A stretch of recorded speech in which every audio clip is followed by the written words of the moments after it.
Bismillahirrahmanirrahim. Assalamualaikum warahmatullahi wabarakatuh. Ikhwati fillah, dikisahkan ada 3 orang Arab yang berselisih pendapat di depan Ka'bah. Mereka berselisih pendapat tentang siapakah orang Arab yang paling dermawan. Salah satu di antara mereka berpendapat bahwa orang yang paling dermawan adalah Abdullah ibn Ja'far. Yang satu lagi menyatakan bahwa orang yang paling dermawan adalah Qais bin Ubadah.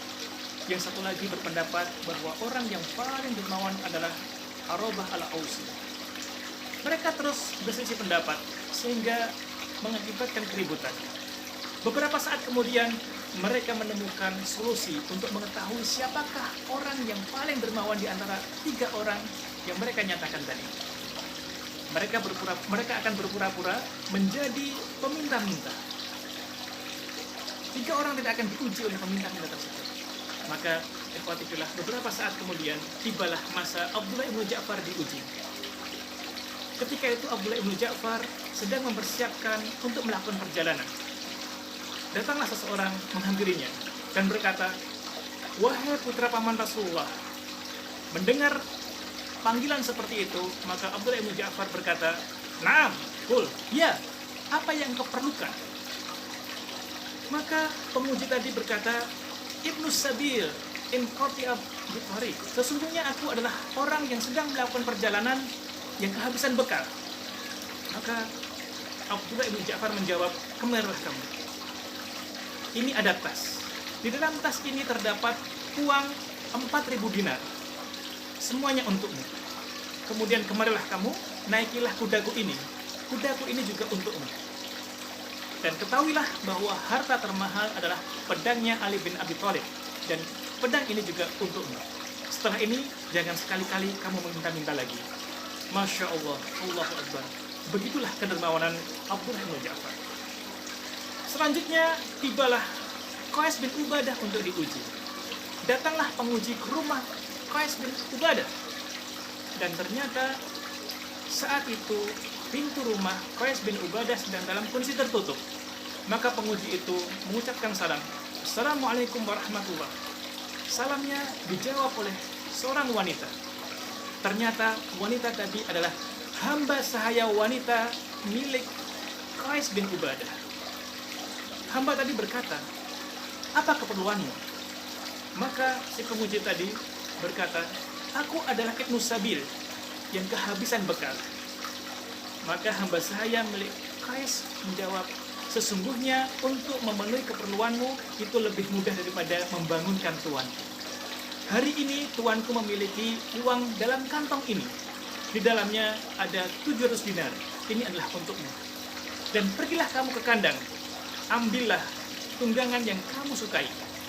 Dan kemudian pilihlah hamba sahaya, pembantu yang dapat menyelesaikan atau yang dapat membantu untuk menyelesaikan segala urusannya."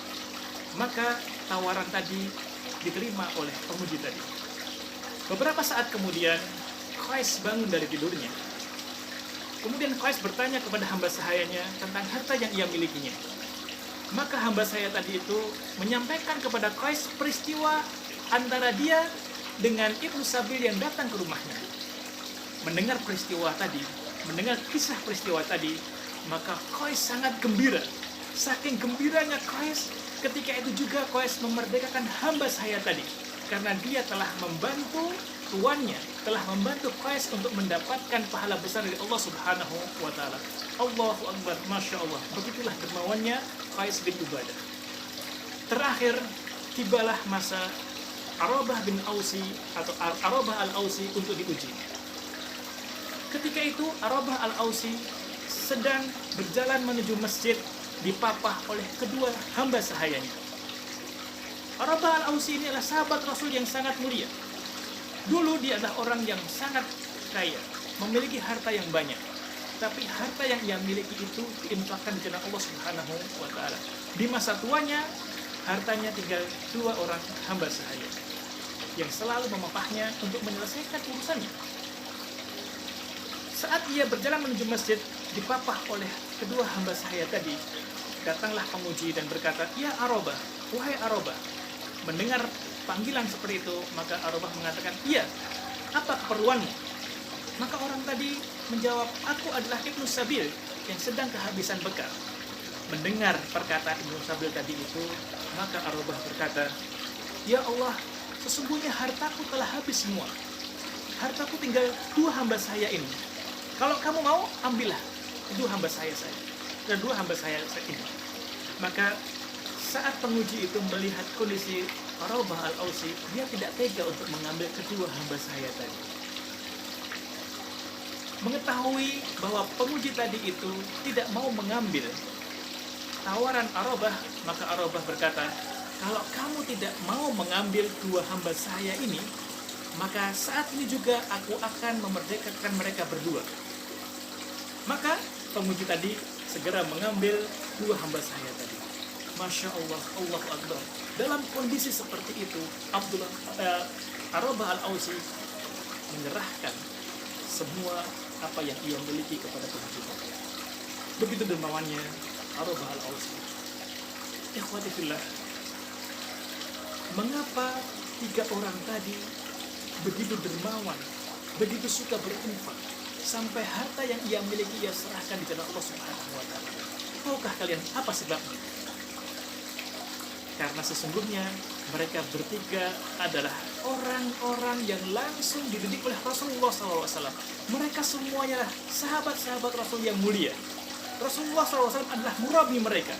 Rasulullah SAW adalah qudwah mereka dalam kedermawanan. Maka mereka berusaha untuk mengikuti apa yang dimiliki, sifat Rasulullah SAW. Mereka berusaha mengikuti sifat yang dimiliki oleh Rasulullah SAW. Dan Rasulullah SAW adalah qudwah dalam kedermawanan. Ikhwati fillah, sesungguhnya infak adalah merupakan amal yang mulia. Manis buahnya. Buah daripada infak yang pertama adalah akan menghapuskan dosa-dosa orang yang berinfak. Rasulullah SAW bersabda, as-sadaqatu tudfi'ul khati'ah kama yudfi'ul ma'anna. Sesungguhnya sedekah itu akan memadamkan dosa-dosa sebagaimana air memadamkan api. Buah sedekah yang kedua adalah akan mendapatkan pahala besar di akhirat nanti.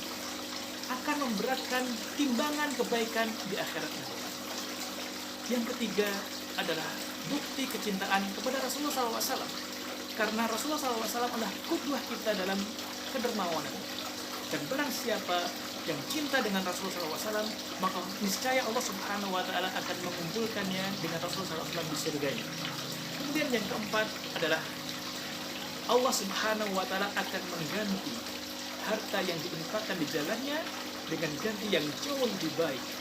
Dalam sebuah hadis qudsi, Allah Subhanahu wa Ta'ala berfirman, ya bena Adam, anfik alaika. Wahai anak Adam, berinfaklah kamu, niscaya aku akan berinfak kepada kamu. Kemudian buah daripada sedekah adalah sedekah merupakan amal jariah. Buah daripada infak adalah infak merupakan amal jariah. Seseorang meninggal tapi pahalanya terus mengalir. Kemudian buah daripada infak selanjutnya adalah mendapatkan kasih sayang dari manusia. Buah sedekah selanjutnya yang ketujuh adalah mendapatkan kelapangan dada. Ikhwati fillah, ini diantara buah manis dari infak.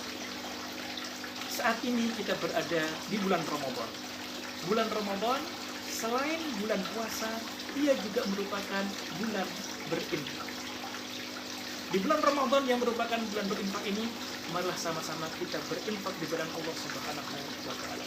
Semoga Allah Subhanahu wa Ta'ala memberikan buah-buah manis dari infak kepada kita semua.